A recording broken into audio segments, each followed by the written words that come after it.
akae nanyi, akae nawe pia. Nataka kuwauliza swali wapendwa. Je, mtoto huyu, watoto hawa na mtu mzima huyu wamebatizwa kwa maji na kwa jina la Baba, Mwana na Roho Mtakatifu? La, hawajabatizwa. Sasa wewe ambao unabatizwa, nataka utajibu swali haya. Naona ni jamaa yoyo.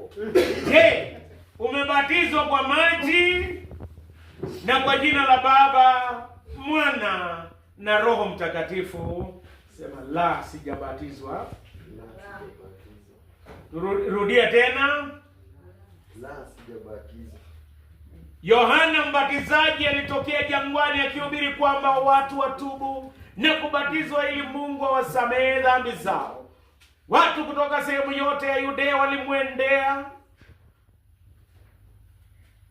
Kutoka sehemu yote ya Yudea na wenyeji wote wa Yerusalemu walimwendea wakiziungama dhambi zao, naye akawabatiza katika mto Yordani. Tubuni na kila mmoja wenu abatizwe kwa jina la Yesu Kristo ili mpate kuondolewa dhambi zenu na kupokea ile ahadi ya Roho Mtakatifu.